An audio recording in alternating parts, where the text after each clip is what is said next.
Buenos días, chicos.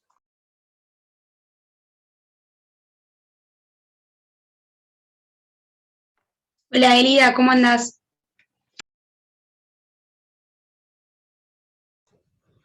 Mucho mejor, por suerte. Me volteó un poco la vacuna, pero ya estoy en pie de guerra. ¿Ustedes?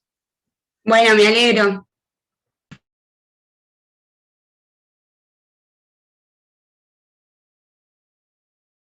¿Te vacunaste contra el COVID, Elida?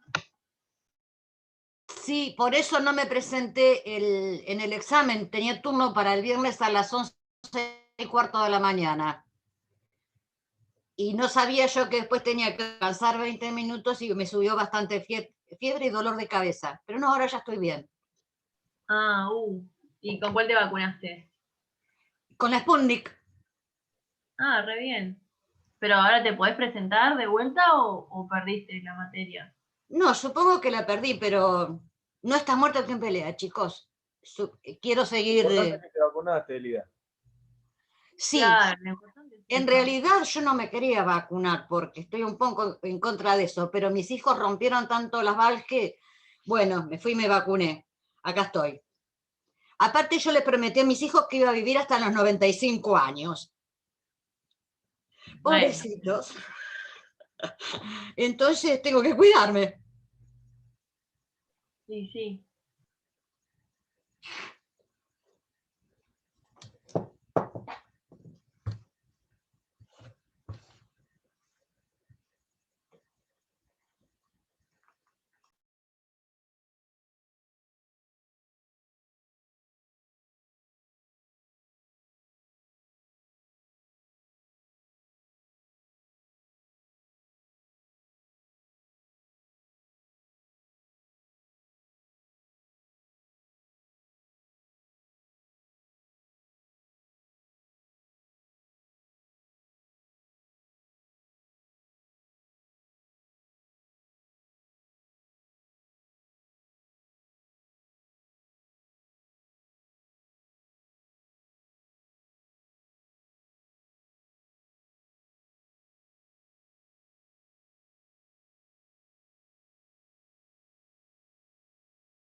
Buenos días. Buenos días, profe. Buenos días, profe. Hola, buenos días. Buenos días, ¿Cómo profe. están? Buenos días, profesora. Buenos días.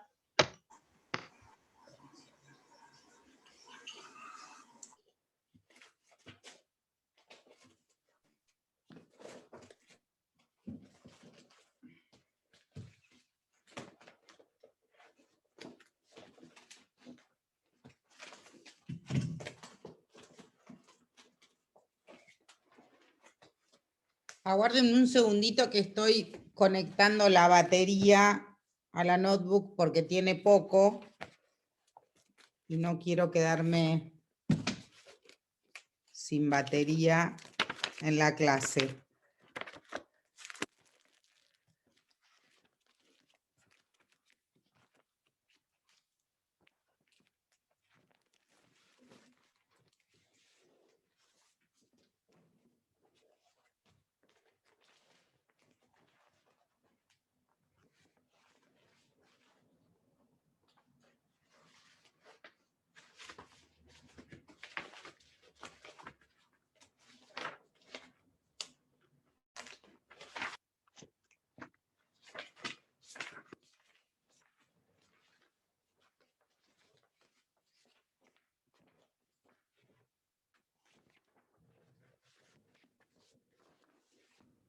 Bueno, ahora sí, creo que ya estamos.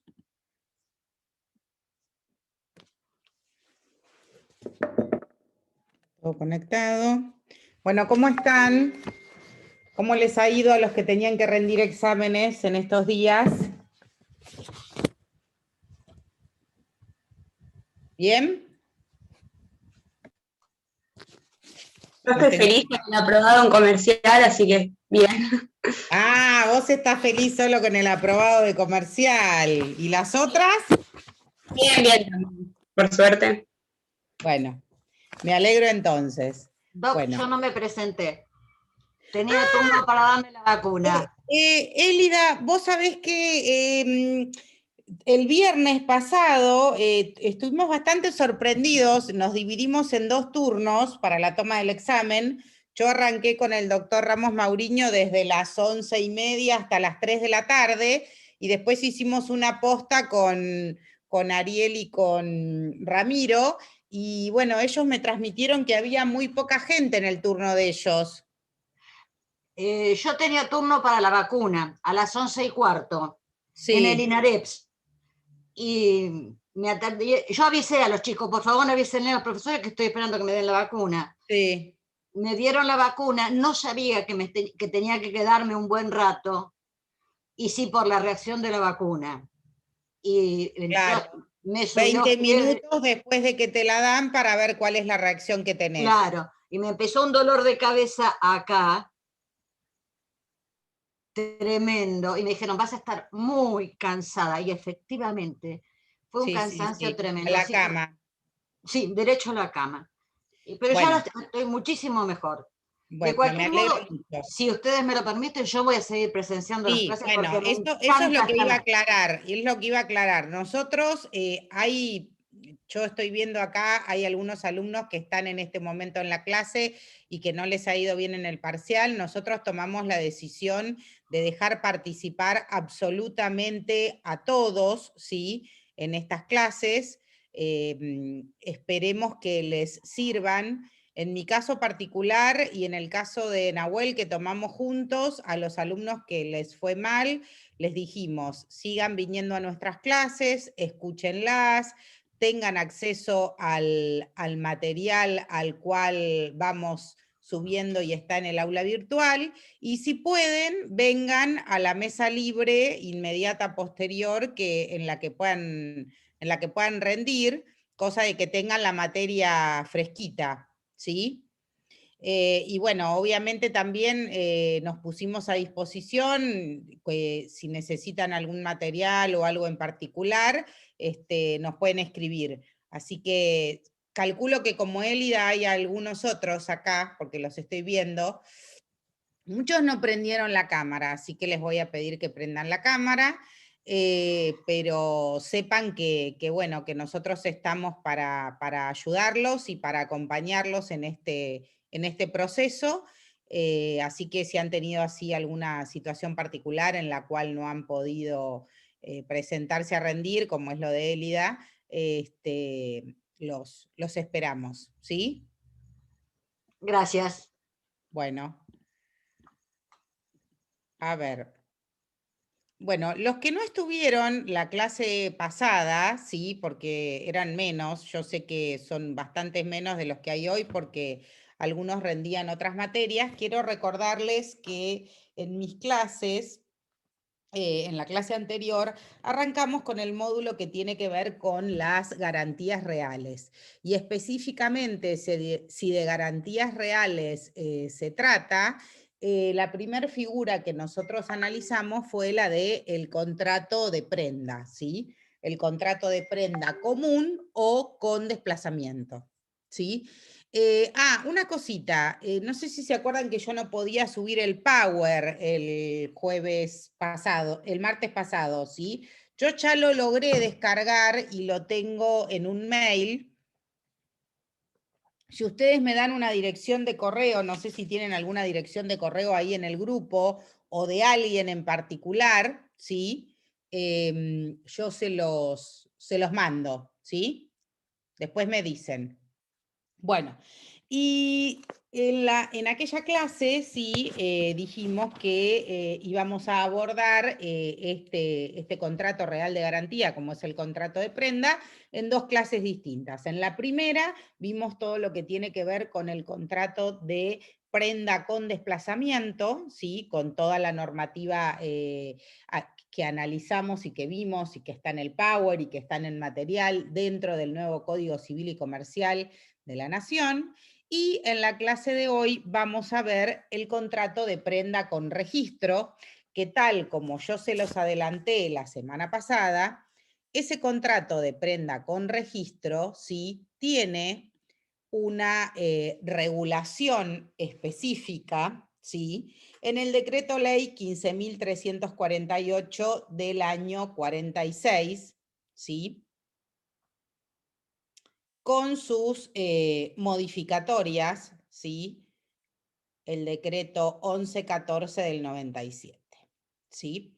Esta figura del contrato de prenda con registro, ¿sí? Tiene como antecedente, ¿sí? Como antecedente a los fines de su dictado, toda la normativa referente a la prenda con registro desde el punto de vista agrario, ¿sí? Es decir, el antecedente de la prenda con registro es la ley de prenda agraria, ¿sí? La ley 9.644 del año 14. Y también tiene como antecedente que en realidad vino posterior, todo lo que tiene que ver con el régimen jurídico del automotor, ¿sí? ¿Por qué hago mención al régimen jurídico del automotor? Porque vamos a ver, ahora cuando analicemos el contrato de prenda con registro, que el típico ejemplo que en la práctica se da a los fines de analizar este contrato, justamente es el contrato de prenda con registro del automotor, ¿sí? O sea, estoy hablando de esa circunstancia mediante la cual ustedes, le voy a poner un ejemplo para que se entienda de qué estamos hablando, ¿sí? Ustedes quieren comprar un auto, 0 kilómetros o no, y no tienen el dinero total para pagar ese auto. Entonces pueden suceder dos cosas. Que se acerquen al concesionario donde lo quieren comprar y el concesionario les ofrezca directamente una línea de créditos porque trabaja con un banco X, ¿sí?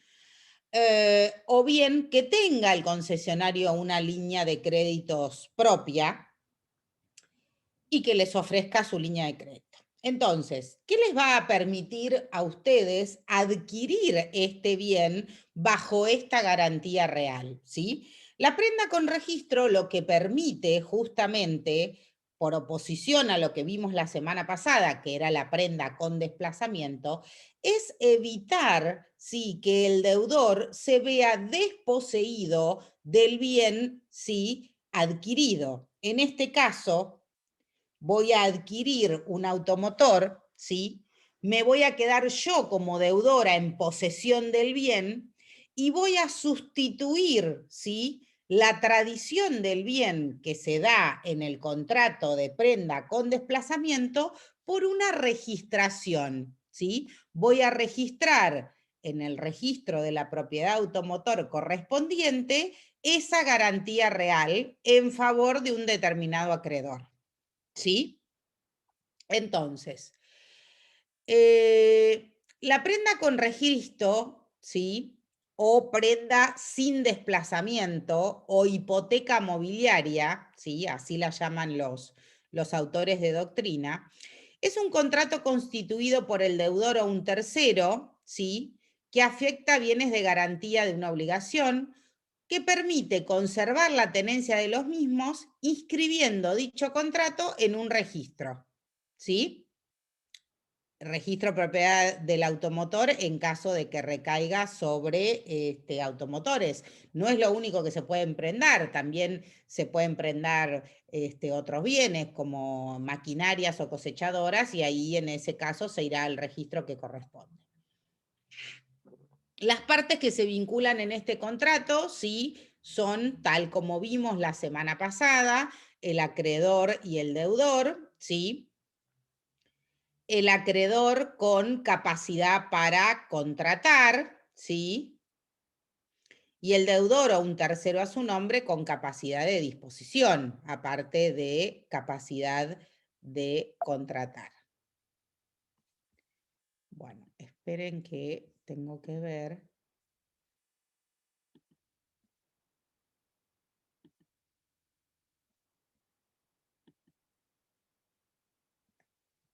Oh, ¿qué pasa con el Power? Ah, bien, no me dejaba pasar. ¿Lo ven ahí? Sí, profe, se ve.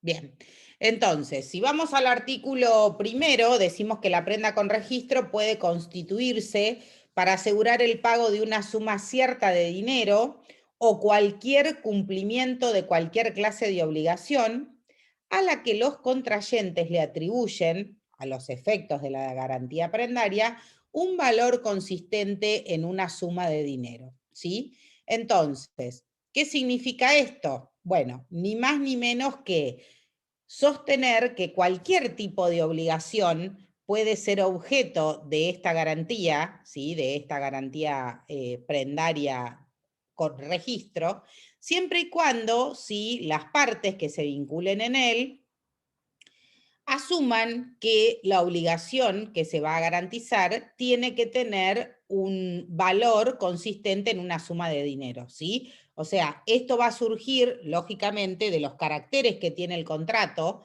que nosotros ya vamos a ver que uno de los caracteres principales es la onerosidad, aparte de la accesoriedad, porque no nos olvidemos que este contrato de prenda con registro, al igual que el contrato de prenda común o con desplazamiento que vimos la semana pasada, es un contrato accesorio, ¿sí? ¿Accesorio de qué? De un contrato principal, ¿sí? Entonces, ¿qué va a pasar con esto? Bueno, siempre va a seguir la suerte el accesorio del principal.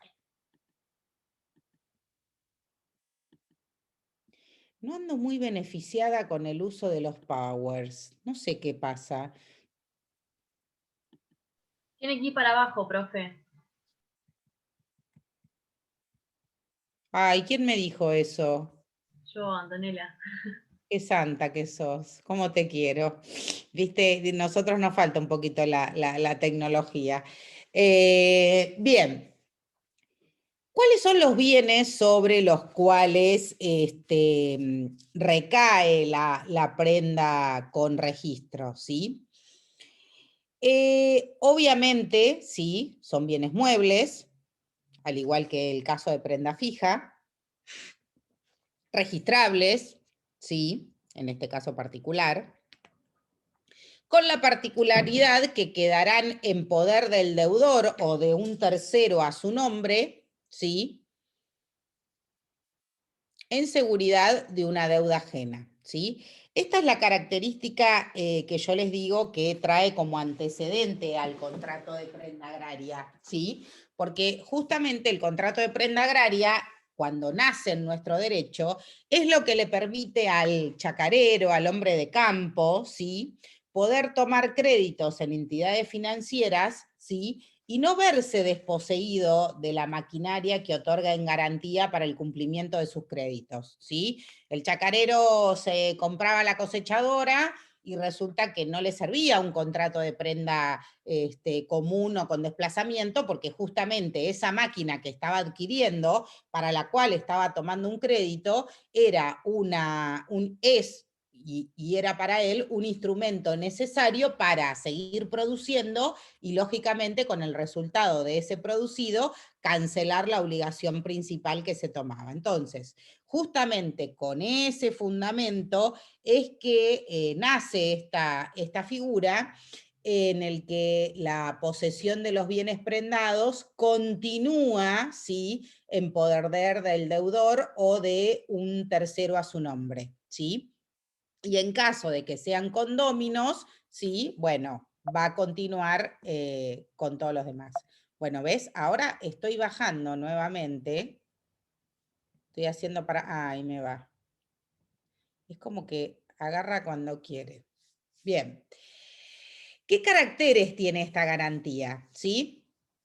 Acá les puse 3 puntitos, ¿sí? El derecho real sobre la cosa a favor del acreedor, dotado de los poderes de persecución y preferencia, que se perfecciona con la inscripción en el registro, ¿sí? Entonces ahí tenemos que nace de esta garantía real el ius persequendi y el ius preferendi, ¿sí?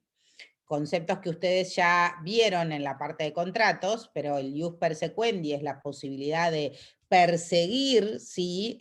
Al deudor por esta deuda y al bien sobre el que recae, y el ius preferendi es la preferencia que va a tener el acreedor que tenga debidamente inscripto el contrato con las formalidades que establezca el decreto. Acá les voy a aclarar una cosa. Este decreto ley 15.348 del año 46 contiene normas de fondo y normas de forma, ¿sí? ¿Por qué? ¿Por qué hay normas de forma? Porque en este decreto está contemplado un proceso especial, ¿sí?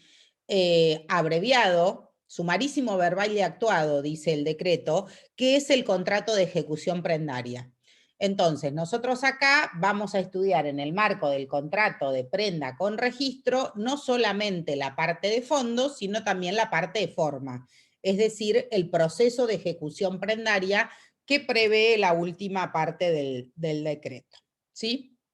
Bien, dentro de los caracteres de la garantía teníamos el no desplazamiento del bien prendado, ¿sí? Que continúa en poder del deudor o de un tercero al cual se constituye garantía, y el derecho del acreedor a proceder a la subasta del bien prendado, ¿sí? En caso de incumplimiento, ¿sí? Hay que destacar que los bienes objeto de la garantía pertenecen al deudor, ¿sí? O a un tercero. Estos bienes, objeto de garantía, que continúan en poder del deudor, le garantizan al acreedor un privilegio especial sobre esos bienes, que es justamente el privilegio consagrado en el artículo número 3 del decreto, ¿sí? Que dice que los bienes afectados a la prenda garantizan al acreedor con privilegio especial sobre ellos el importe de la obligación asegurada, los intereses y los gastos, ¿sí? Lógicamente que para que este privilegio del artículo 3 funcione, ¿sí? Es requisito esencial la inscripción registral de la prenda de acuerdo a la normativa del artículo 6 en adelante, que establece justamente cómo es la formalidad del contrato, dónde se debe inscribir, de acuerdo a los bienes sobre los cuales recaiga. Y de este artículo 3 surge, lógicamente, esto que es muy importante, que es la extensión de la garantía prendaria, ¿sí? Tengan en cuenta que cubre no solamente el capital, sino los intereses y también los demás accesorios, como son los gastos de justicia y los gastos de conservación de la cosa, ¿sí? Bien. ¿Qué tipo de obligaciones podemos garantizar cuando estamos hablando de este contrato? Se puede garantizar cualquier clase de obligación a la cual los contrayentes le atribuyan, ¿sí?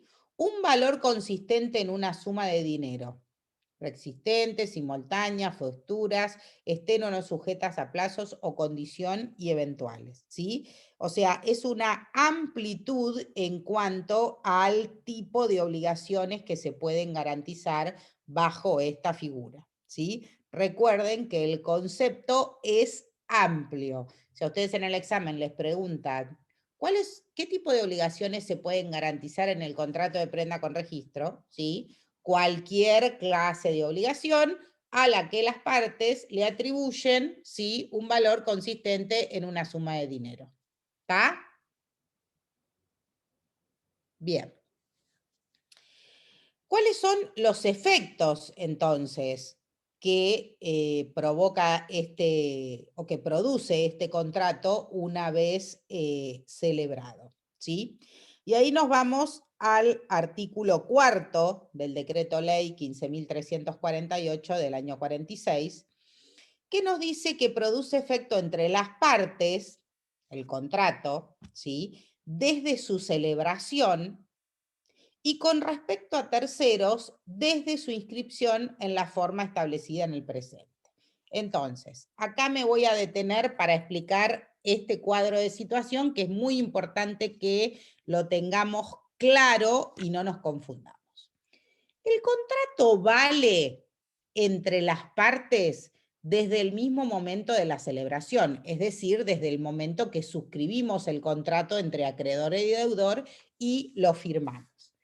Para que este contrato sea oponible a terceros y goce de los beneficios que la figura establece a través del Decreto Ley 15.348 del año 46, el contrato debe estar debidamente inscrito en el registro de créditos prendarios y se deben cumplir todas las formalidades que el decreto establece, ¿sí? Vamos a ver que es un contrato formal, dónde se debe inscribir, etcétera, etcétera. Si no se respeta, ¿sí?, si no se respeta la inscripción que prevé la ley, el contrato va a tener efecto, ¿sí?, solo entre partes y no va a ser oponible a terceros, porque recordemos siempre que la oponibilidad a terceros se logra a partir de ¿qué momento? Desde que se inscribe. Exactamente, ¿sí? Por eso debajo dice que la inscripción tiene por finalidad hacer oponible erga omnes el derecho de garantía constituido, ¿sí?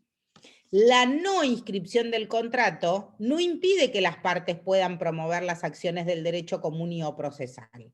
¿Qué quiere decir este último párrafo? Que si las partes celebran un contrato de este tipo, no cumplen con la inscripción registral, no significa que el contrato no sea válido, ¿sí? El contrato va a ser válido entre partes, ¿sí?, desde el mismo momento de la constitución, pero al momento de ejercer las acciones en caso de incumplimiento, va a haber que ir a las normas del derecho común y procesal, y el acreedor, en este caso, se va a ver privado del beneficio de la ejecución prendaria especial que prevé este decreto ley, ¿sí?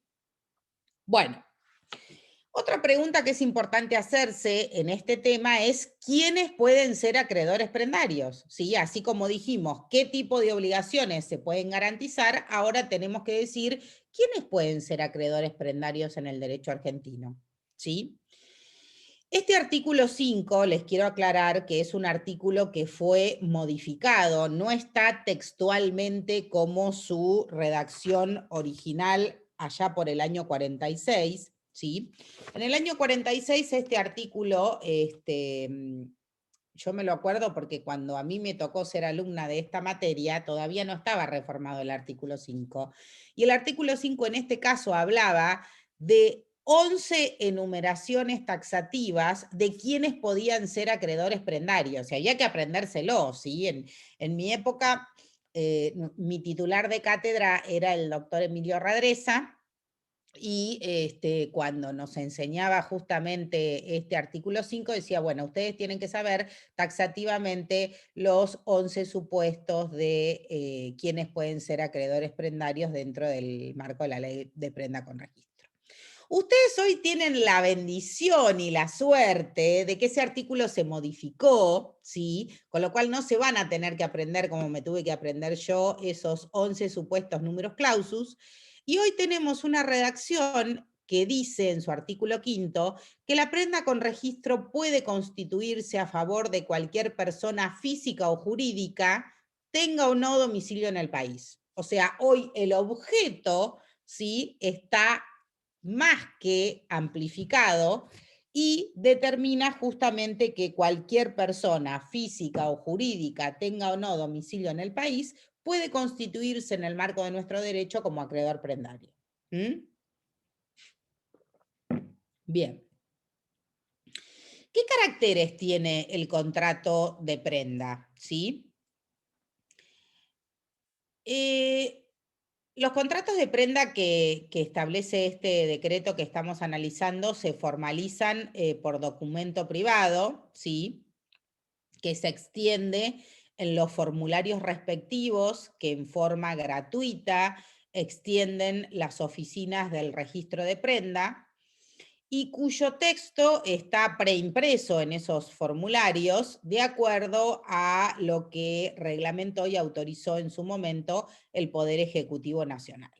De todo este texto del artículo 6º, lo primero que vamos a determinar en cuanto a los caracteres del contrato es que es un contrato formal, ¿sí? ¿Sí? La formalidad en instrumento público o privado surge, ¿sí?, de este artículo 6º del decreto ley. También, ¿sí?, podemos decir, en cuanto a caracteres, ¿sí?, que es un contrato oneroso, ya dijimos que puede ser acreedor prendario, que se puede garantizar cualquier tipo de obligación siempre y cuando tenga por objeto la entrega de una suma de dinero. Es accesorio, al igual de lo que vimos la semana pasada en el contrato de prenda con desplazamiento, porque siempre sigue la suerte de la obligación principal. Y la gran diferencia que vamos a encontrar entre este contrato que analizamos hoy y el contrato que vimos la semana pasada es la siguiente. En cuanto a la consensualidad, ¿sí? Este contrato, el contrato de prenda con registro, es consensual, mientras que el contrato de prenda con desplazamiento o prenda común que vimos la semana pasada es un contrato real, ¿sí? Aquel era un contrato real en tanto y en cuanto se perfeccionaba con la entrega de la cosa. Recuerden que había desposesión de la cosa, ¿sí?, en el contrato de prenda con desplazamiento. En este caso no hay desposesión, el bien continúa en poder del deudor, entonces por eso decimos que el contrato es consensual, ¿sí? Entonces, si no hay desposesión de los bienes, ¿sí?, nos preguntamos, ¿el deudor puede seguir utilizando los bienes, ¿sí?, objeto del contrato de prenda?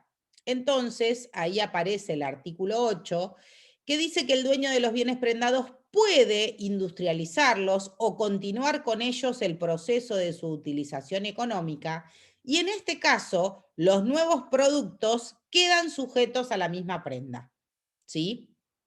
En el contrato de prenda puede estipularse que los bienes se conservarán en el estado que se encuentran sin industrializarlos ni transformarlos. Es decir, que a la pregunta, ¿el deudor puede seguir utilizando los bienes? La respuesta tendría que ser sí, siempre y cuando no se encuentre prohibido expresamente en la constitución del contrato, ¿sí? Si se encuentra permitido, ¿sí?, se puede industrializar o continuar con el proceso de utilización económica de esos bienes dados en prenda, y los nuevos productos que se obtengan producto de la industrialización o de la transformación de esos bienes originariamente prendados van a ser los que van a continuar la garantía de los bienes, la garantía de la obligación principal. ¿Sí? ¿Se entiende hasta ahí? Sí, doctora. ¿Sí?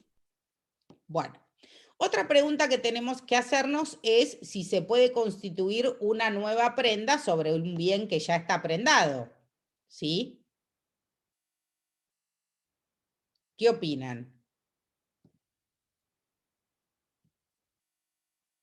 Bueno, ahí ya el Power medio como que se los está diciendo, no se los tendría que haber mostrado, pero bueno, el artículo 7 dice que durante la vigencia de un contrato prendario, el dueño de los bienes no puede constituir, bajo pena de nulidad, otra prenda sobre estos bienes, salvo que lo autorice por escrito el acreedor, ¿sí? O sea, el artículo lo que está haciendo es restringir la constitución de una nueva prenda, salvo conformidad expresa del acreedor, ¿sí? sin conformidad está absolutamente prohibido.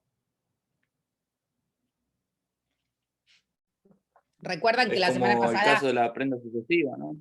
Claro, que se recuerdan que la semana pasada hablábamos del delito de estelionato, contemplado en el Código Penal de la República Argentina, que decía que justamente se encuentra prohibido en nuestro derecho disponer de una cosa prendada como libre, ¿sí? Bueno, acá también hacemos referencia al tema, ¿sí?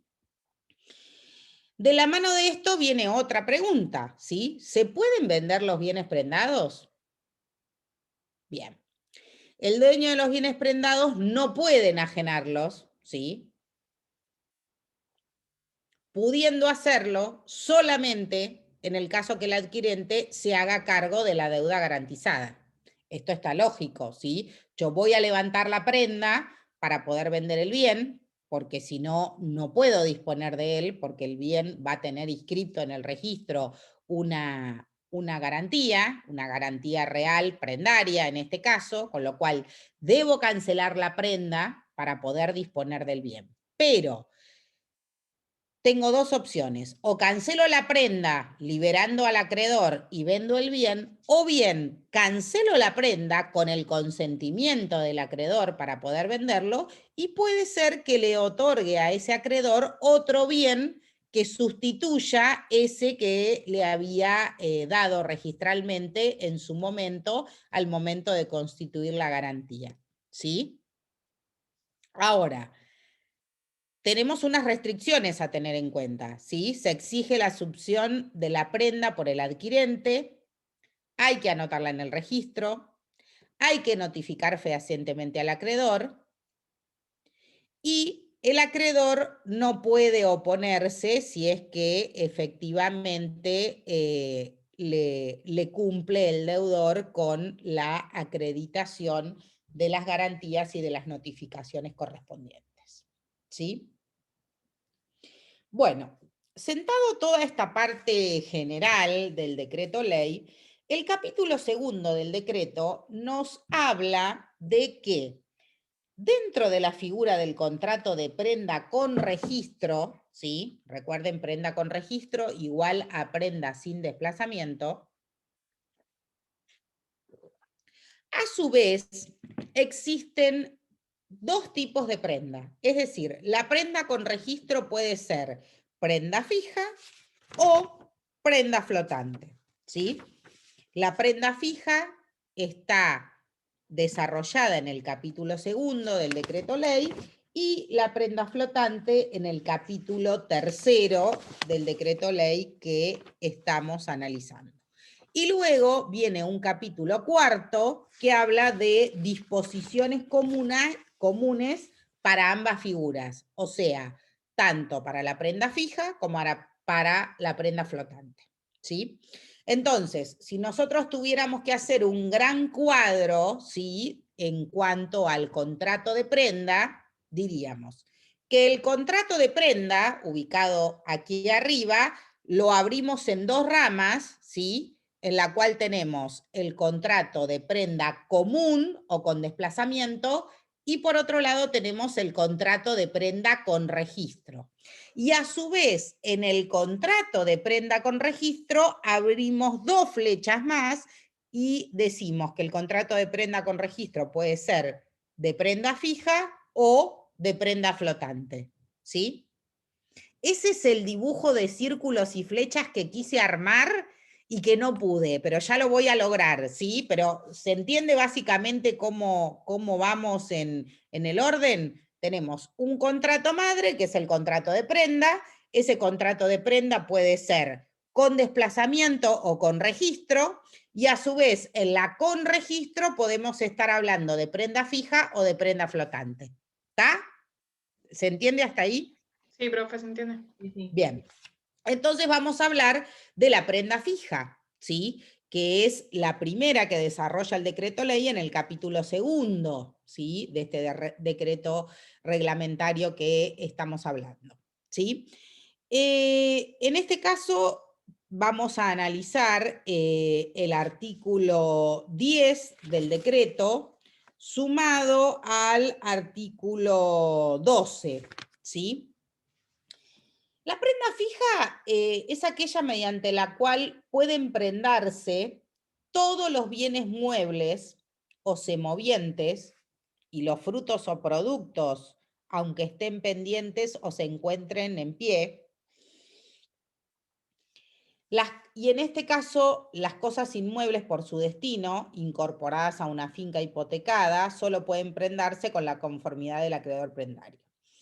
La enumeración que tenemos en este artículo 10 es una enumeración enunciativa, ¿sí? Porque pueden ser, la prenda fija puede recaer sobre bienes materiales e inmateriales, también hablamos de que puede entrar una marca, un dibujo industrial, una patente, etc. Pero lo que determina que el contrato sea de prenda fija es lo siguiente: que los bienes sobre los cuales recae la prenda se encuentran individualizados desde el comienzo de la celebración del contrato y se van a mantener sobre esos mismos bienes hasta la finalización del mismo, ¿sí? Entonces, yo voy a prendar una cosa, ¿sí? O un bien perfectamente individualizado al momento de la celebración del contrato, y ese bien o esa cosa que di en prenda va a ser la misma hasta la finalización del mismo, ¿sí? No la voy a poder cambiar.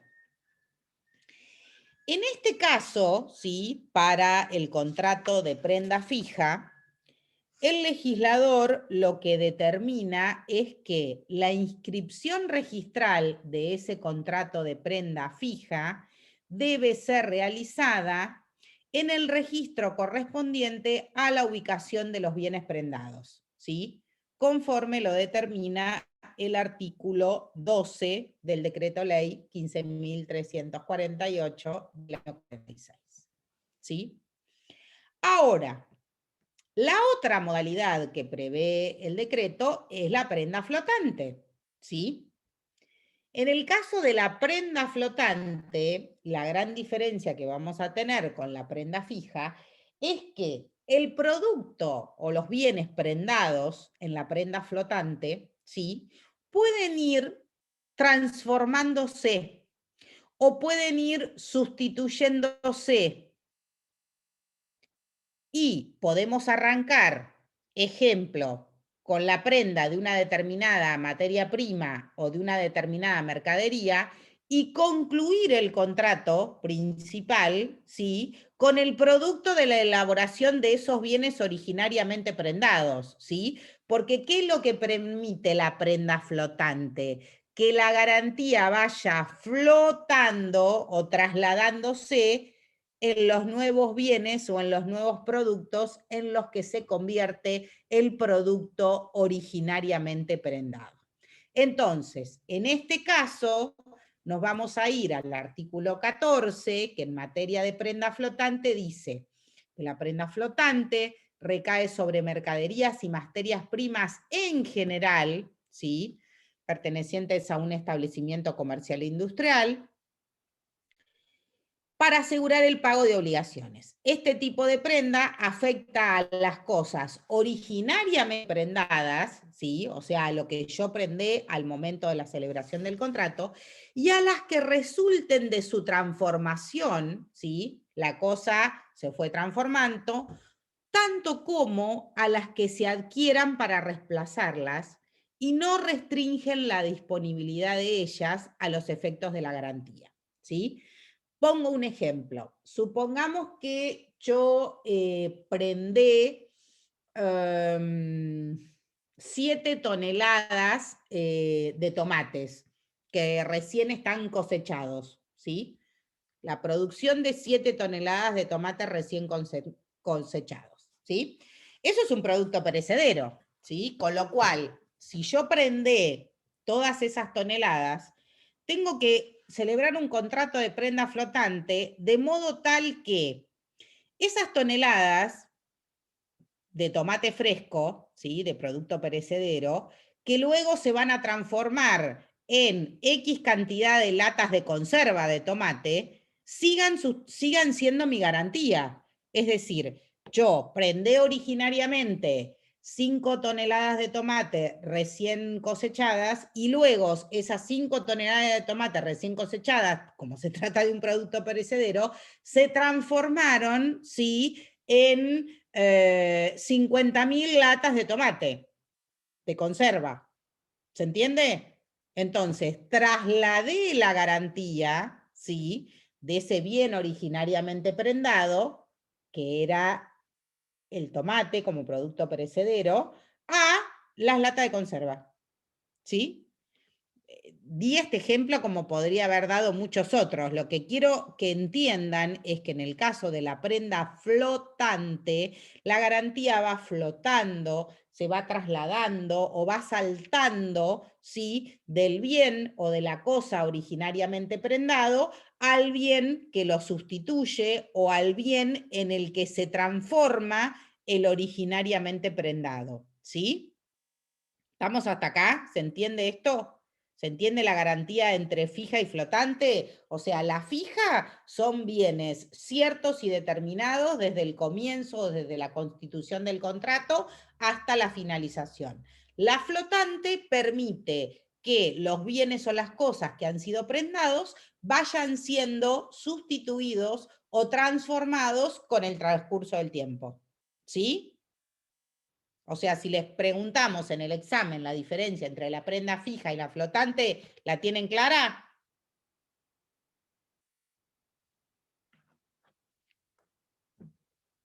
Me pueden Sí, profe, contestar, se entiende. no me dejen acá sola Sí, profe. como loca mala. Bien, bueno, acá, al igual que en el contrato de prenda fija, tenemos que el legislador nos determina en el artículo 16 en qué registro debo inscribir el contrato de prenda flotante, ¿sí? Y en este caso cambia y la inscripción registral le corresponde al registro del domicilio del deudor, ¿sí? Bueno, entonces aquí en esta última placa les quedaría lo que explicamos recién de cuáles son las diferencias concretas entre la prenda fija y la prenda flotante. Estamos hablando de que la prenda fija recae sobre bienes expresamente determinados, mientras que la prenda flotante recae sobre bienes que son fungibles, es decir, pueden ser sustituidos los unos por los otros. ¿Sí? Bien. Les decía que luego de este capítulo tercero y este capítulo cuarto, segundo y tercero, perdón, viene un capítulo cuarto en la normativa del decreto ley que estamos analizando, que es una disposición común, ¿sí? O sea, está bajo el título de disposiciones comunes, lo que significa que se aplica tanto para un supuesto como para el otro, ¿sí? Entonces, aquí vamos a hablar de específicamente las normas procesales de las cuales yo les comenté al inicio de la clase, contiene esta normativa, que va a ser justamente el certificado de prenda, ¿sí?, que es un título valor, cuya reglamentación arranca en el artículo 22, ¿sí? ¿Por qué? Porque el certificado de prenda debidamente inscripto, ¿sí?, en el registro, y dentro de los plazos establecidos por la ley, ¿sí? Acuérdense que el contrato es válido entre las partes desde el momento de la celebración y recién es oponible a terceros una vez inscrito en el registro. Y en el supuesto de que yo quiera hacer valer que el contrato es válido respecto de terceros desde el mismo momento de la celebración, la ley me establece que tengo 24 horas para recurrir al registro e inscribirlo, Y si cumplo con todas esas formalidades, voy a tener un título ejecutivo que es el certificado de prenda debidamente inscripto. Y si tengo ese certificado de prenda debidamente inscripto, en caso de incumplimiento de la obligación principal, yo me puedo hacer acreedor al beneficio especial que regula procesalmente este decreto ley, que es el procedimiento de la ejecución prendaria, ¿sí? Ese procedimiento que yo les contaba, que de acuerdo a lo que dice la ley, es un procedimiento sumarísimo, verbal y actuado, ¿sí? En la práctica, sumarísimo es, porque los plazos son más cortos, verbal no es, porque en la provincia de Buenos Aires es un proceso que continúa siendo escrito, y actuado tampoco. Pero sí es un proceso mucho menos engorroso en cuanto a plazos de tiempo que la ejecución ordinaria común que prevé el Código Procesal Civil y Comercial de la provincia de Buenos Aires. Entonces, esto que les mencioné recién del plazo de la inscripción lo tenemos en el artículo 19, completado con el 20, y a partir del artículo 22, sí, tenemos la normativa específica del certificado prendario, ¿sí? Una vez que se haga la inscripción del contrato de prenda, el encargado del registro, ¿sí?, de créditos prendarios al cual vamos a concurrir a inscribir el contrato, va a dejar de constancia de ello en el contrato original, en el certificado de prenda que expida, con las formalidades que les prescriba el decreto reglamentario, ¿sí? El certificado de prenda, como yo les decía, el contrato de prenda en este caso es un contrato formal que se celebra en los formularios que en forma gratuita extiende el registro, ¿sí? Un contrato preimpreso que se confecciona por triplicado, ¿sí? Uno va a quedar en el registro, otro se le va a entregar al acreedor y otro se le va a entregar al deudor, ¿sí? Entonces, acá por eso les puse que la ley califica el contrato inscripto como certificado de prenda, ¿sí? Cuando el contrato se celebra por escritura pública, la excepción del certificado se realiza por separado. Si en cambio se instrumenta por privado, se deja constancia en el dorso. Pero ahí está la formalidad, ¿sí? El contrato prendario inscripto es transmisible por endoso y el endoso también debe ser suscrito en el registro para producir efecto frente a terceros, ¿sí? Entonces, si la pregunta es, ¿puedo transmitir el certificado de prenda debidamente inscripto? La respuesta es sí, puedo transmitirlo, siempre y cuando sí cumpla con la formalidad del endoso, ¿sí? Porque se transmite por endoso, y el endoso lo inscriba también en el registro, ¿sí? Acá, en este caso, les puse que el régimen sobre los endosos del Código de Comercio regirá la forma y los efectos del endoso de que se trate en este caso particular. Bien. ¿Qué es lo importante en este caso? Una vez que tenemos el certificado de prenda debidamente inscripto, ¿sí?, este privilegio que va a tener el acreedor prendario, ¿sí?, tiene un límite temporal en cuanto a su validez, ¿sí? Por eso se habla de caducidad, ¿sí? Una caducidad que se produce de pleno derecho conforme lo determina el artículo 23, ¿sí?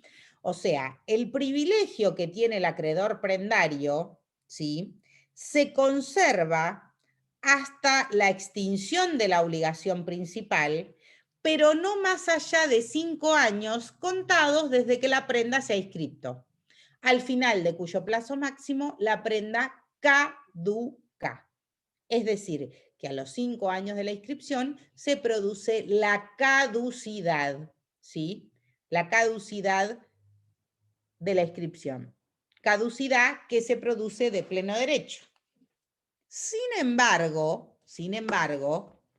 puede reinscribirse esa garantía por igual término, o sea, por otros 5 años más.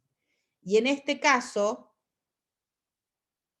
suponiendo que estuviéramos en un proceso ya de ejecución prendaria, lo que corresponde es que le solicitemos al juez interviniente, donde está tramitando el proceso, con antelación, esto es importante, que ordene un oficio a los fines de reinscribir la garantía, ¿sí? ¿Por qué remarco de con la antelación suficiente? Porque a los 5 años se produce la caducidad de pleno derecho. Y si yo no he sido un profesional diligente como para solicitar la reinscripción antes de que este plazo se produzca, ¿sí?, la garantía caduca de pleno derecho y me puedo encontrar con que otro acreedor que estaba debajo mío suba y ocupa mi lugar y yo pierda la preferencia que tenía en su momento. Por eso digo que la caducidad se produce a los 5 años de pleno derecho sin perjuicio de que el legislador permite, antes de que caduque la inscripción, la renovación. Y si durante la vigencia de este proceso del que estamos hablando, que es de la ejecución judicial, se produce este plazo de caducidad, el legislador permite que el juez ordene la reinscripción, ¿sí?, por 5 años, todas las veces que fuera necesario, hasta tanto finalice el proceso y se cumpla con el pago de la garantía o de la obligación principal. ¿Cuáles son los efectos de la caducidad? Bueno, produce la pérdida para el acreedor del ius preferendi y del ius persequendi, del que hablamos en su momento. Y las acciones prendarias también desaparecen, subsistiendo entre las partes los efectos derivados de los derechos creditorios para su ejecución por las vías extraprendarias, o sea, por las vías comunes. La vía común, que es la vía ejecutiva que prevé el Código Procesal Civil y Comercial de la provincia de Buenos Aires.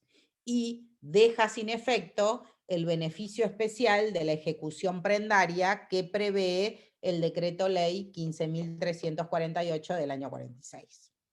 ¿Sí?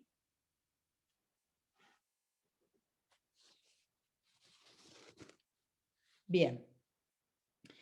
Aquí les hablo un poquito de la cancelación, ¿sí? Cuando se produce el artículo 25, cuando se produce la cancelación de la inscripción. El decreto nos da, nos enumera 3 supuestos, ¿sí?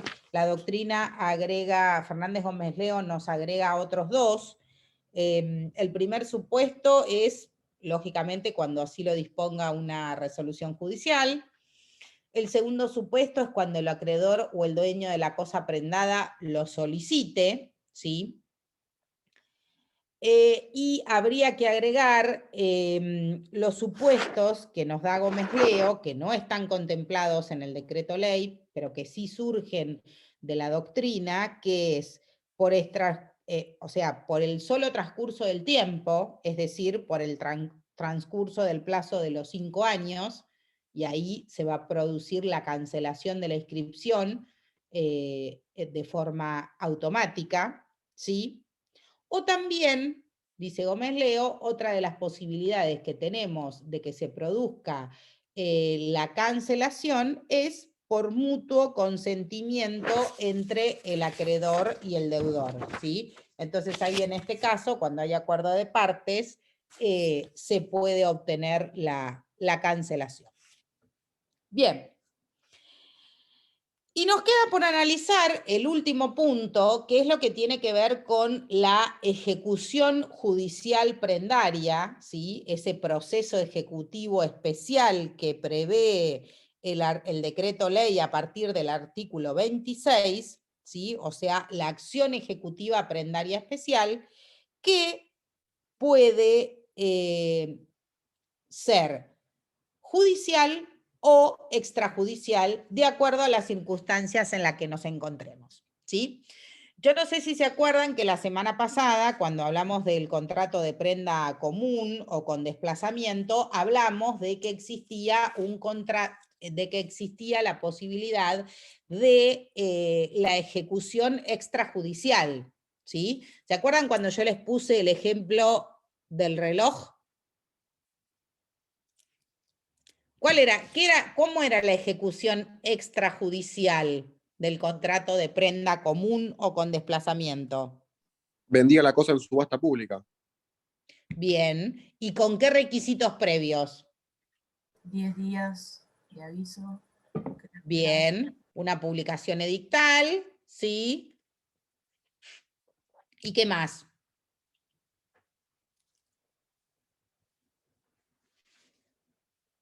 Con todo un procedimiento para determinar, producto de la venta, cómo se cancela el capital, los intereses y los gastos, ¿sí? Y con la posibilidad de proceder de forma extrajudicial sin necesidad de iniciar una acción judicial, porque no tengo que desposeer, en este caso, ¿sí?, al deudor del bien dado en prenda. ¿Por qué? Porque el bien estaba directamente en poder del acreedor. ¿Lo recuerdan? Hola. Sí, sí. Sí, sí. Pero siempre me contesta el mismo. Nadie más quiere hablar conmigo. ¿Qué pasa? ¿Lo recuerdan o no? Sí, sí. Sí, profe. Bien. Bueno, Sí, me acuerdo, profe. entonces, vamos a ver ahora la acción ejecutiva, ¿sí?, que prevé el decreto ley a partir del artículo 26. Y vamos a ver que también, y de la mano de esta acción ejecutiva prendaria que está reglada dentro de este decreto, también se puede utilizar para determinados acreedores la acción ejecutiva extrajudicial que vimos la semana pasada prevista para la ejecución para la prenda con desplazamiento. ¿Sí? Bueno. Vamos a arrancar con la judicial, ¿sí?, que es el procedimiento que surge a partir del artículo 26. El artículo 26, ¿sí?, arranca explicándonos que para iniciar la ejecución prendaria especial, ¿sí?, tengo que tener un título ejecutivo. ¿Y cuál es el título ejecutivo que surge de este decreto ley? ¿Sí? El certificado de prenda debidamente inscripto, ¿sí? Si yo tengo un certificado de prenda debidamente inscripto, voy a tener expedita la acción ejecutiva, ¿sí?, para cobrar el crédito, los intereses, los gastos y las costas que me genere esta acción. Por eso el artículo 26 dice que la acción ejecutiva y la venta de los bienes se tramitarán, como les adelanté hoy, por procedimiento sumarísimo, verbal y actuado, ¿sí? El procedimiento en la realidad sí es sumarísimo, no es verbal, no es actuado.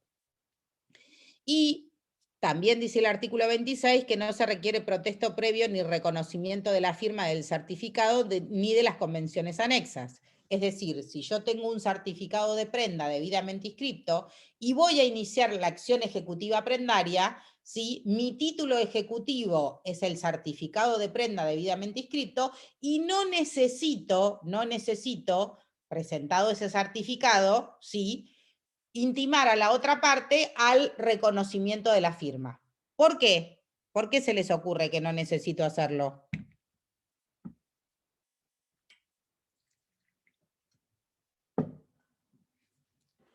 A Porque ver está si inscrito están en el registro. buscando. ¿Cómo? Porque se inscribió en el registro, lo que daría fe de la firma del deudor y el acreedor. Muy bien, porque se celebró la inscripción registral en el registro frente al encargado del registro, ¿sí?, que va a dar fe de las firmas que se suscribieron en ese contrato. ¿Está? Bueno, ahora la próxima pregunta no te dejo que respondas vos, quiero la participación de otro alumno, ¿está? No te enojes, pero a ver si el resto también reacciona. Bien. Para iniciar el juicio se requiere la existencia de contrato inscripto y vigente. ¿Eso qué quiere decir? Que tengo que estar dentro de los...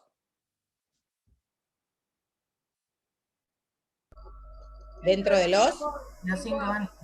Bien, Victoria. Dentro de los 5 años. ¿Por qué? Porque la caducidad se produce de pleno derecho. ¿Sí? El artículo 27, como complemento del 26, nos dice que están obligados solidariamente al pago tanto el deudor prendario como los endosantes del certificado. Es decir, si el certificado de prenda fue transmitido por endoso, que ya vimos que se puede transmitir por endoso, van a ser solidariamente responsables todos los endosantes del certificado. Con lo cual, si voy a ejercer la acción, en este caso, voy a poder tener codemandados. ¿Se entiende? Y los codemandados que voy a tener son los endosantes.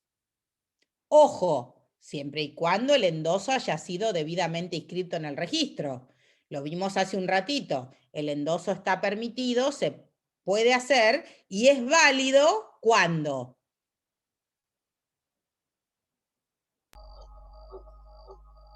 Cuando el acreedor acepta. Cuando se inscribe en el registro. Exactamente, cuando se inscribe en el registro. Los endosantes, o sea, ¿quién puede endosar el certificado? ¿El deudor o ver, el ¿quién acreedor? te parece que puede endosar? El acreedor. Bien, Bueno. ¿y cuándo va a endosar? ¿Cómo cuándo?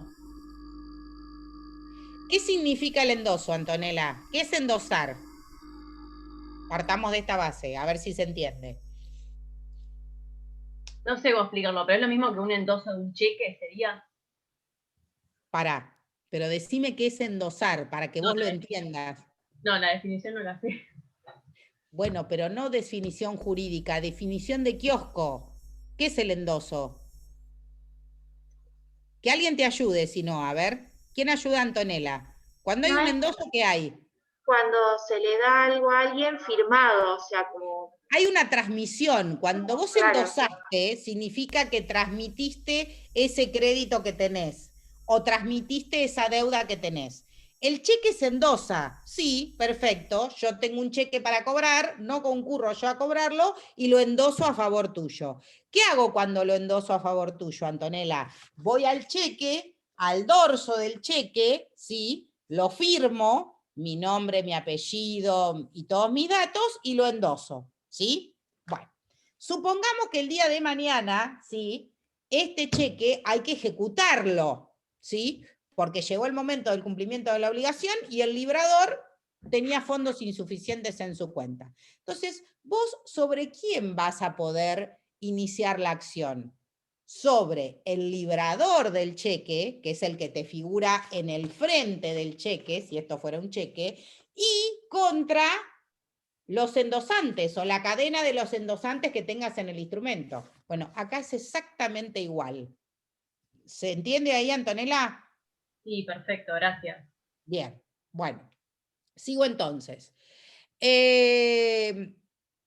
Entonces, para iniciar el juicio dijimos que tenemos que tener la existencia del contrato inscripto y vigente, es decir, tenemos que estar dentro de los 5 años, y dijimos también que puedo iniciar la acción, porque son obligados solidarios, todos los endosantes del certificado de prenda, ¿sí? ¿Dónde voy a tener competencia, ¿sí? Para iniciar la acción? La acción prendaria le va va a ser juez competente el juez de comercio del lugar convenido para el pago del crédito, ¿sí? Estoy hablando de la obligación principal, o el del lugar, según el contrato, donde se encuentren o se encontraban situados los bienes, o el del lugar del domicilio del deudor, a opción del ejecutante, ¿sí? Ahí voy a tener estas 3 posibilidades de competencia, ¿sí? A los fines del inicio de la acción. Tengan en cuenta que acá tenemos que sumar todos los conceptos que nuestro nuevo Código Civil imparte a través de la Ley 24240, que es la Ley Nacional de Defensa del Consumidor, y su par provincial, que es la Ley 13133.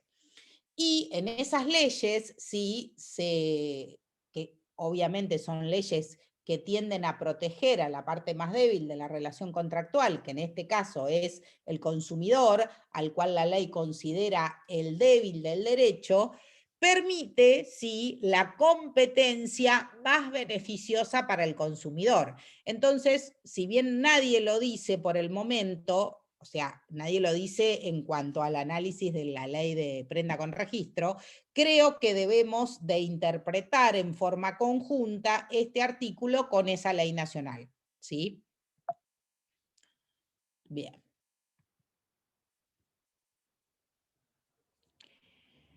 Cuando nos vamos a la ejecución propiamente dicha, ¿sí? A partir del artículo 29, vamos a analizar la ejecución prendaria, ¿sí? O sea, para que yo tenga el título ejecutivo, tengo que tener el título debidamente inscripto, ¿sí? De acuerdo a las formalidades que me establece el decreto ley. En este caso, ¿sí? Voy a presentar la demanda, y la demanda la voy a presentar con ese título ejecutivo, que acuérdense que no es necesario citar a reconocer firmas, ¿sí? Y la primera providencia que va a dictar el juez en este título ejecutivo es el mandamiento de embargo y ejecución. ¿Por qué? Porque de acuerdo a lo que dice el artículo 29, la intimación de pago no es una diligencia esencial dentro del proceso de ejecución prendaria.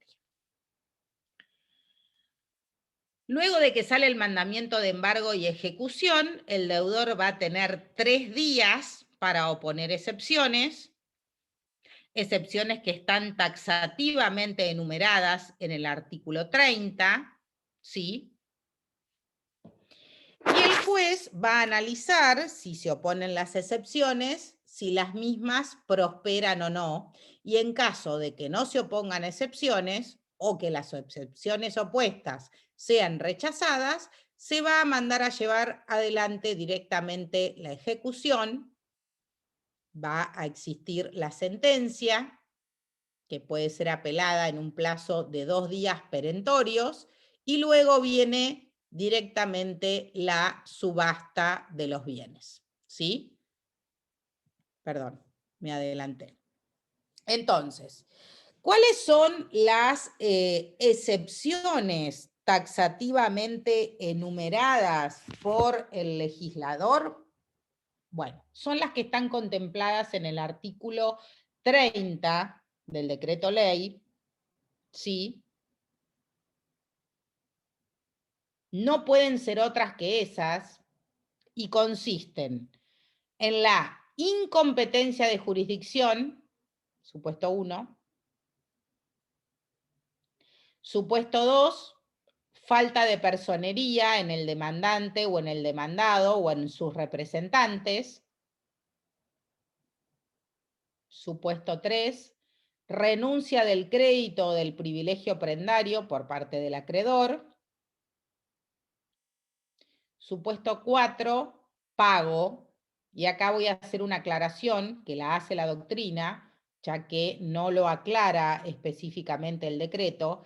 La excepción número 4 es la excepción de pago. Pago, punto, ¿sí? No dice nada más.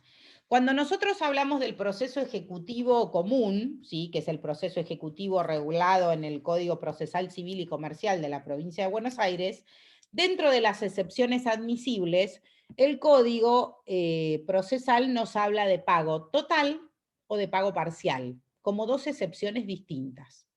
En el caso del juicio ejecutivo, que estamos analizando acá, la excepción del inciso 4 del artículo 30 solo nos habla de pago.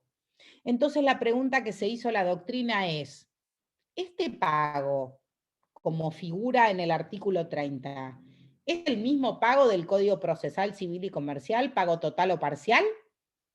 ¿O es pago solamente? ¿Qué creen?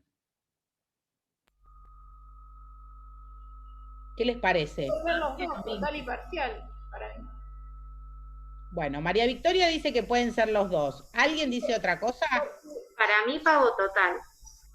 ¿Quién dijo pago total? Virginia Cusín, con barbijo. Pará, que viste que los tengo Tengo el barbijo minimizados. puesto, profe. Ah, está bien, ya te encontré. No, porque a veces cuando hablan encuentro algunos más fáciles que otros porque tengo reducida la pantalla de ustedes porque tengo mi power. Bien, para Virginia es solo el pago. ¿Quién más? Pago total, profe. ¿Quién? Acá Alan Gerasi. Bien, ¿por qué Alan te parece que es pago total? Y si no, creería que lo tendrá que aclarar, que sería Bien. pago parcial. Ok, ¿alguien más? Bueno, les voy a dar la respuesta, ¿sí? La doctrina interpreta, al igual que Alan y al igual que Virginia, ¿sí?, que cuando el inciso cuarto del artículo 30 habla de pago, se está refiriendo al supuesto de pago total, ¿sí? No existe la posibilidad de oponer una excepción en el marco de la ejecución prendaria si tenemos un pago parcial, ¿sí? O sea, este concepto de pago tiene que ser interpretado igual a pago total. ¿Se entiende? Bien. La quinta excepción que se puede oponer en el proceso de ejecución prendaria es la caducidad de la inscripción, ¿sí? Pasaron los 5 años. Y la sexta excepción que se puede oponer es la nulidad del contrato de prenda, ¿sí? Que el contrato de prenda sea nulo significa ni más ni menos que no reúne los requisitos esenciales que la ley establece que el contrato debe de tener, ¿sí? Por eso es que el artículo 30 dice que las excepciones de los incisos 1, 5 y 6, ¿sí?, deberán resultar del contrato mismo, la del inciso 2 de las constancias de autos y la de los incisos 3 y 4 de los documentos emanados del acreedor y presentados con el escrito oponiendo excepciones, ¿sí?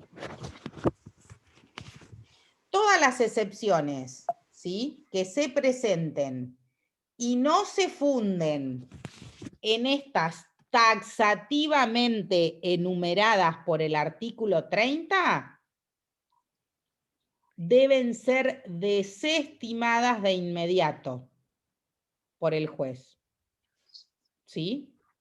Sin perjuicio de que, en este caso, va a quedar siempre abierta la vía ordinaria, ¿sí?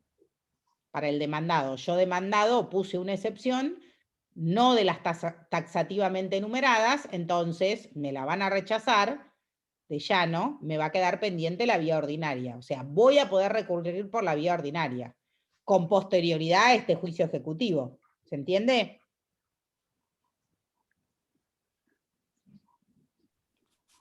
Ahí ¿Son dijimos todas que el juez... perentorias estas excepciones? ¿Cómo? Si son todas perentorias estas, las excepciones estas. Son taxativas y obviamente son perentorias, ¿sí? Tengo el plazo de 2 días perentorios para oponer excepciones. 3 días, perdón, me equivoqué. 3 días perentorios. No, lo que pregunta, no sé si se entendió, que era como que si terminaban, o sea, si el efecto, digamos, de estas excepciones era, o sea, tipo, extinguir el proceso o lo suspendían, lo dilataban. No, la pregunta fue si eran perentorias estas excepciones. Yo escuché eso. Claro, perentorias es que terminen el proceso. Y bueno, El artículo 29 dice que si no se oponen excepciones legítimas en el término de 3 días perentorios, se llevará adelante la ejecución y se ordenará la venta de los bienes prendados, sin perjuicio de que te quede expedita la vía ordinaria. No sé si se entiende, por ahí no entendí yo la pregunta o no me entendieron la respuesta. Alan, vos que me preguntaste, ¿entendiste el concepto de Claro, perentorio? por ejemplo, la excepción de incompetencia de jurisdicción. Sí. Sería... Todas van a ser igual, perdón, quiero aclarar una cosa. Todas van a ser iguales las excepciones. Lo único que cambia, de acuerdo a lo que dice la última parte del artículo 30, es de dónde deben resultar las pruebas de una u otra excepción. Sí, decime, pregúntame. No, ahí quedó claro. Ahí quedó. Gracias. ¿Quedó? Sí, sí. O sea, si estamos hablando del inciso 1, 5, 6, el 1 es incompetencia de jurisdicción, el 5 es caducidad de la inscripción y el 6 es nulidad del contrato de prenda, debe surgir o debe resultar del contrato mismo, ¿sí? Si estamos hablando del inciso 2, que es la falta de personería en el demandante o en el demandado o en sus representantes, eso va a surgir de las constancias de autos, ¿sí? De lo que yo agregue en el expediente. Si es supuesto del inciso 3 y el inciso 4, el 3 era la renuncia del crédito, el 4 era el pago, ¿de qué va a depender? O de la documentación, ¿sí? Emanada por el acreedor que se presente en el escrito oponiendo excepciones. Si es un pago total, va a ser el recibo de pago suscrito por el acreedor de que le pague todo. ¿Se entiende?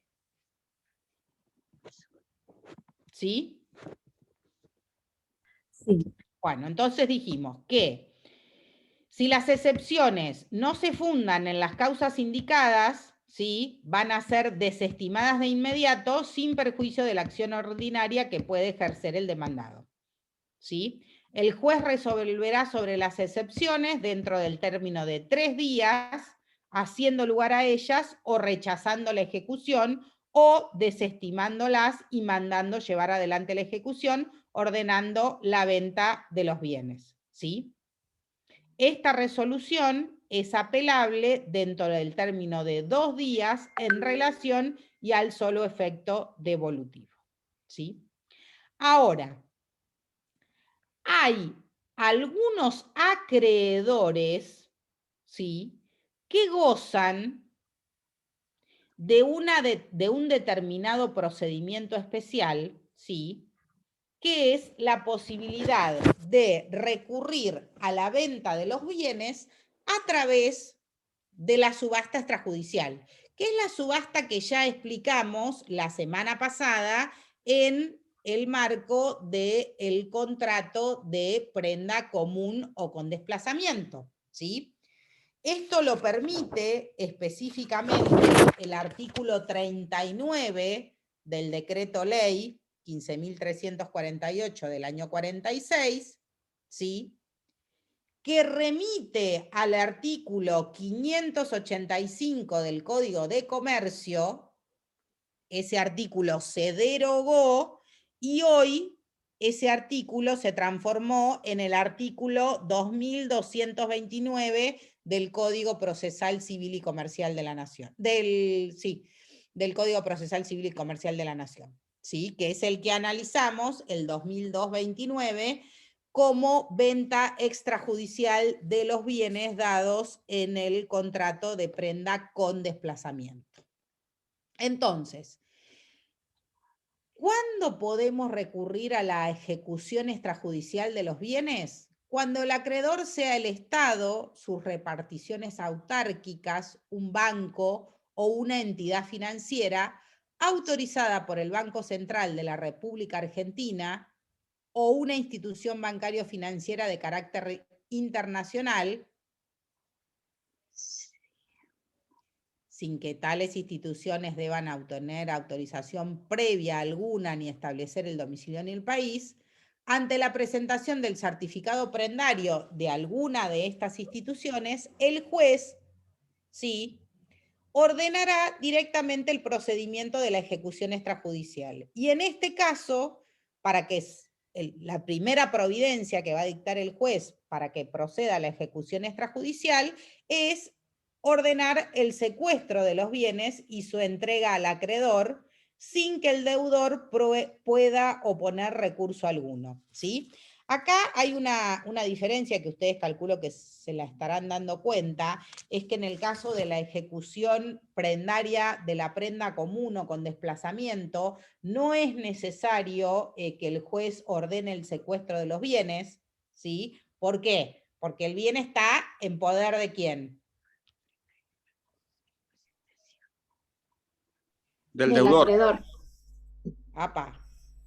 ¿Del deudor o del acreedor? Acreedor. Bien, acreedor, ¿sí?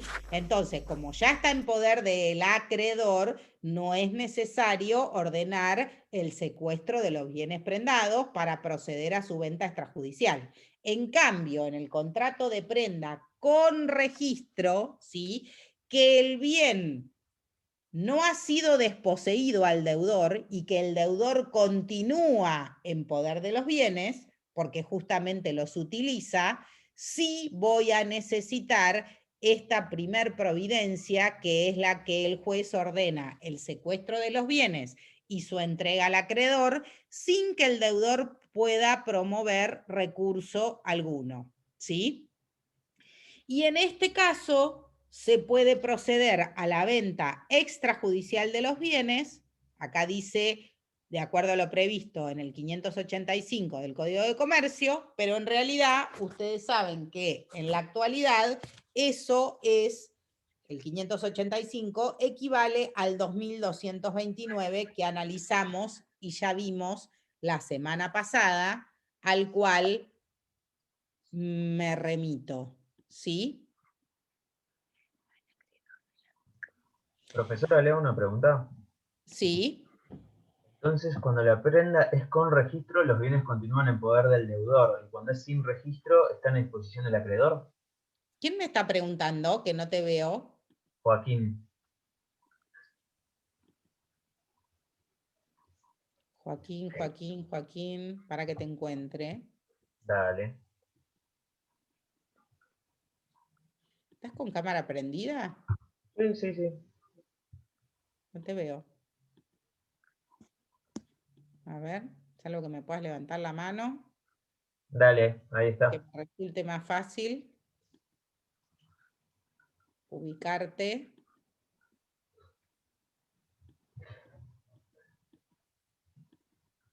¿Me ve, profe? Todavía no. Sí, ya te vi. Ahora sí. Listo. Estabas en la primer pantalla. Estaba de atrás para adelante. Estaba ¿Qué me buscando al decías, revés. Joaquín? En la prenda con registro, los bienes continúan en poder del deudor. Y en la que es sin registro, están a disposición del acreedor. ¿Eso dijo? Eso es lo que vengo repitiendo desde la primer clase. Sí, eso dije. Listo, Sí. listo. Ahí lo diferencié, ya lo anoté. En la prenda con registro no hay, a ver, diferencia de real y consensual. Ahí lo explicamos. Lo explicamos la semana pasada cuando vimos la prenda con desplazamiento. Hay desposesión, ¿sí? Entonces, el bien, el deudor está desposeído del bien y el bien lo tiene el acreedor. En la prenda con registro es lo opuesto, ¿sí? El deudor puede continuar, sí, y de hecho continúa en poder del bien prendado, ¿sí? Y la tradición de la cosa se sustituye por la registración. ¿Está? Sí, profe, gracias. Bien, bueno. Entonces, en la ejecución extrajudicial prevista por el 2229, al cual remite esta ley, recuerden que dice 585, pero el decreto ley se sancionó cuando no estaba vigente nuestro nuevo Código Civil y Comercial, o sea que ahí táchenle 585 y pónganle hoy 2229 del Código Civil y Comercial. tenemos etapas, ¿sí? La primera es el secuestro, que es la primera providencia que va a ordenar el juez. ¿Para qué? Para que tome posesión justamente el acreedor del bien que está en manos del deudor o de un tercero a su nombre. Luego viene la venta extrajudicial de los bienes, con el procedimiento que trae el 2002-29, ¿sí? Recuerden que hay que publicar edictos con 10 días de anticipación, en el diario de mayor circulación correspondiente al domicilio de los bienes que se van a subastar, y luego de eso viene la subasta propiamente dicha, que es una subasta extrajudicial. Y luego, por último, viene la rendición de cuentas, ¿sí? No porque estemos en el marco de una subasta extrajudicial no va a haber rendición de cuentas, ¿sí? O sea, el profesional interviniente, martillero público, que lleve a su cargo la subasta, va a tener que rendir cuentas del resultado de la venta. Es decir, vendí en tanto, con este dinero se canceló los intereses, los gastos, los honorarios, el capital, y ¿sobra remanente o no sobra remanente? Si sobra remanente, se le devuelve al deudor, ¿sí? Si no sobra remanente, le quedará un saldo pendiente a favor del acreedor. ¿Sí?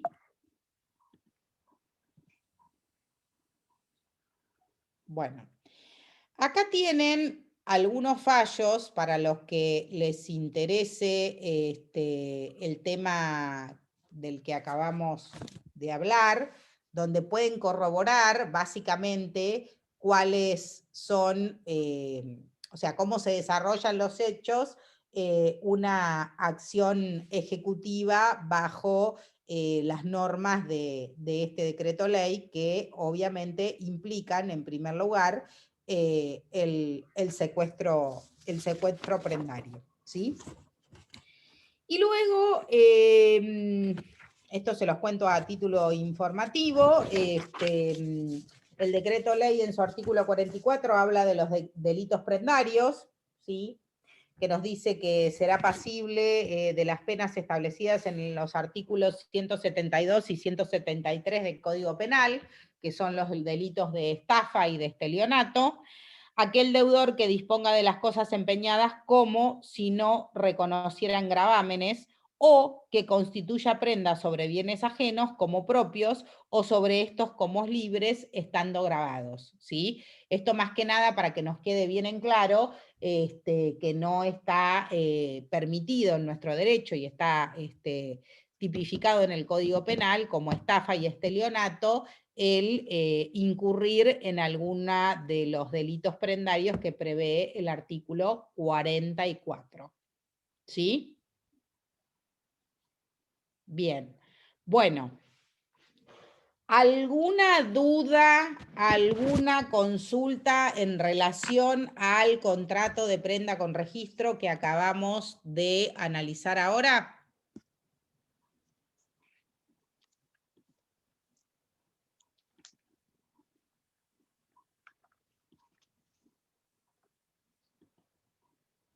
¿No? ¿Todo claro? Para mí sí. Quedó todo claro, profe. Bueno. Profe, ahí le dejé en el chat mi mail por si me quiere pasar el Power de la semana pasada y yo lo subo al grupo de WhatsApp. Ah, bien, a ver, para que me vea. ¿Quién me lo puso? Cusin, Virginia. Se lo mandé por mensaje directo.